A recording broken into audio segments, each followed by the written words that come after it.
अरे बहू, आज तेरी ससुराल में पहली रसोई है, इसलिए सबके लिए अच्छा सा खाना बनाना कि खाना खाते ही सब लोग उंगलियां चाटने लग जाए और फिर कहते रहे, अरे कि मेरी बहू के हाथों में तो जादू है जादू। और यह भी कहे, ऐसा खाना तो इस घर में कोई भी नहीं बना सकता। जी माँ जी, आप बैठिए, मैं आपके लिए अभी नाश्ता बनाकर लेकर आती हूँ। लेकिन सीता को शादी के पहले अच्छी तरह से खाना बनाना नहीं आता था। इसी वजह से खाना बनाते समय उससे थोड़े से चावल जल जाते हैं। हे भगवान, ये मेरी पहली रसोई में मुझसे ये कैसे गड़बड़ हो गई।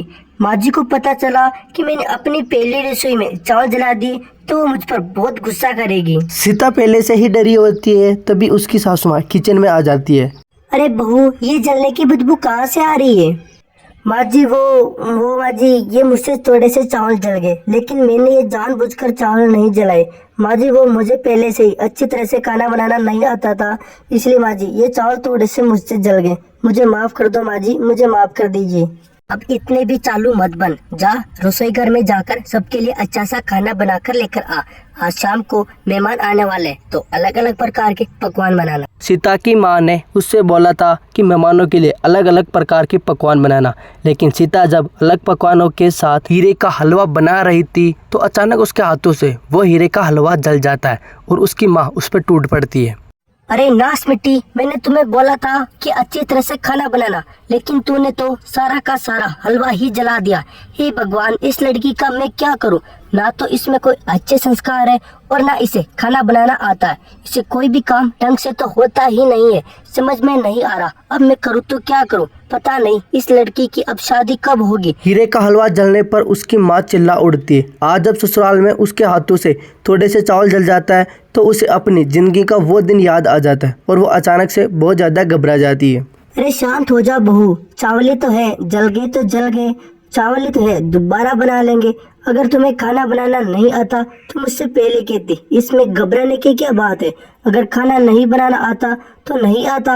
अच्छा चल, आज मैं तुम्हें गैस पर खाना बनाना सिखाती हूँ। आज तू अपने सास के हाथों से खाना खाना।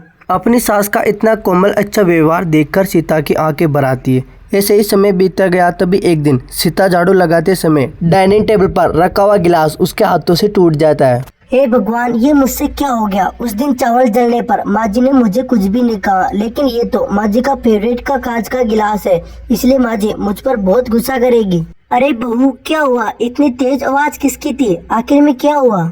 माँ जी वो माँ जी, क्या हुआ कि गलती से कांच का गिलास गिरकर ये मुझसे टूट गया। मैं सच कह रही हूँ माँ जी, ये मैंने जानबूझकर उसे नहीं तोड़ा। अरे बहू, तो मैंने कब कहा कि तुझे इसने जानबूझकर तोड़ा। इसे काम करते समय कभी कभी हो जाता है, इसमें इतनी घबराने वाली क्या बात है। और ऐसे गिलास तो मेरे पास बहुत है, दूसरा गिलास निकाल लेंगे। मैं शांता को कहकर ये कांच सफा करा देती हूँ, कहीं तेरे पैर में ना लगे। अरे शांता, जरा बेटा यहाँ आना और इस कांच को सफा कर देना। अपनी सास के मन में इतनी चिंता देखकर सीता की आंखें भर आती है और उसे अपने घर का वो दिन याद आ जाता है। अब खड़ी खड़ी मेरा मुंह क्या देख रही है, मेहमान आने ही वाले हैं, जल्दी से पूरे घर में साफ सफाई हो जानी चाहिए। सीता साफ सफाई करने के लिए घर में जाती है तो साफ सफाई करते समय अचानक उसके हाथों से वो झाड़ू का बंडल टूट जाता है। तभी उसकी माँ उस पर चिल्लाने लगती है, अरे नाश मिट्टी, कोई काम तुझसे ढंग से भी होता भी है या नहीं। जब देखो तब देखो चीजों का सत्यानाश करने में तुली हो। पिछले ही महीने ये झाड़ू का बंडल खरीदा था, इसे तूने जानबूझकर तोड़ा है ना। अभी रुक, जब तुझे इससे मार पड़ेगी तो तेरी अकल ठिकाने आएगी। नहीं माँ, मैं सच कह रही हूँ, मैंने इसे जानबूझकर नहीं तोड़ा है। मुझे मत मारो माँ, मुझे दर्द हो रहा है। आ सीता की माँ उसे झाड़ू के बंडल से जोर जोर से मारने लगती है। वो दिन याद करके उसकी आंखों में से आंसू झलक आते हैं। ऐसे ही कई दिन बीतते गए। तभी कुछ दिनों बाद सीता कपड़े धोते वक्त पानी की वजह से बाथरूम में उसका पैर फिसल जाता है और उसके पैर में चोट लग जाती है। मना किया था ना कपड़ा धोने से, मेरी एक भी नहीं सुनती। कल काम वाली आकर अपने आप कपड़े धो देती, अब लगवा ली ना चोट पैरों में। हे भगवान, कैसे सूज गए है तेरा पैर। अभी डॉक्टर को बुलाती हूँ। नहीं माँ जी, डॉक्टर को बुलाने की कोई जरूरत नहीं है। गर्म पानी से मैं सिकाई करूंगी तो ये अपना आप ठीक हो जाऊंगी। इसमें डॉक्टर को बुलाने की कोई जरूरत नहीं है। चुप कर तू, इतनी सूजन में भी डॉक्टर को बुलाने से मना कर रही है। तुझे भले ही अपनी चिंता ना हो, लेकिन मुझे तेरी चिंता हर वक्त रहती है। माँ जी, चोट इतनी भी गहरी नहीं है जितनी आप सोच रही हो। ये तो बस पानी से अचानक से पैर फिसल जाता है और वैसे थोड़ी सी मोच ही तो आई है, ये कुछ दिन में ठीक हो जाएगी। अरे बहू, इतनी भी जिद मत कर, मैंने डॉक्टर को फोन कर दिया है, बस वो आते ही होंगे। माँ जी डॉक्टर को फोन करने लगती है और सीता बाथरूम में गिरने की वजह से उसे अपने घर की पुरानी बात याद आ जाती है। अरे क्या शाम होते ही तुम इतने जोर जोर से क्यों चिल्ला रही हो? माँ, मेरा पैर पानी से यहाँ से फिसल गया और मैं गिर गई और गिरने की वजह से मेरे पैर में मोच आ गई है। मेरा पैर बहुत दर्द हो रहा है माँ।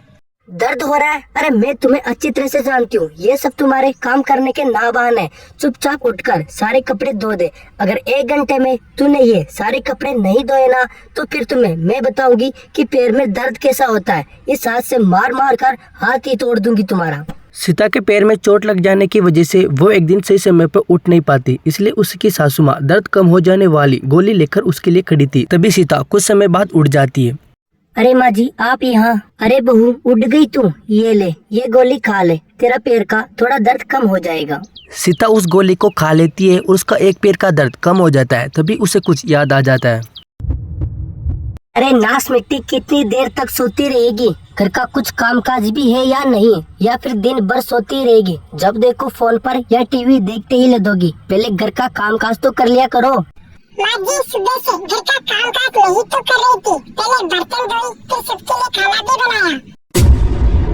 अब तुझे झूठ बोलना किसने सिखा दिया? गीता, मेरे सामने इतना चालू भी मत बन कि मैं तुझ पर हाथ उठाने को तैयार हो जाऊं। जितना मैं तुम्हें जानती हूँ उतना बेहतर तुम्हें कोई भी नहीं जानता। बड़े आई खाना बनाने वाली, एक ऊपर से तो समय पर उठती नहीं और झूठ बोलने में सबसे तेज होती हो। सीता उस दिन को याद करके रोने लगती है। अरे बहू, क्या पैर में ज्यादा दर्द हो रहा है क्या? रुक, मैं अभी डॉक्टर को बुलाती हूँ। नहीं माँ जी, मुझे अपने घर की पुरानी बात याद आ जाती है, इसलिए वो थोड़ा सा रोना आ गया। माँ जी, आप मेरी कितनी फिक्र करते हो। आपने मुझे अपनी बेटी जैसा प्यार दिया और मेरी सगी माँ ने मेरे साथ कोई भी अच्छा व्यवहार नहीं किया। यहाँ तक शादी के विदाई के समय भी मेरी माँ ने मुझे आशीर्वाद नहीं दिया और मेरी सगी माँ ने मुझे एक भी बार अपने गले से नहीं लगाया। यहाँ तक कि जब मेरी विदाई की जा रही थी उस समय भी मेरी माँ ने मेरे लिए एक भी बार अपने आंसू नहीं निकाले।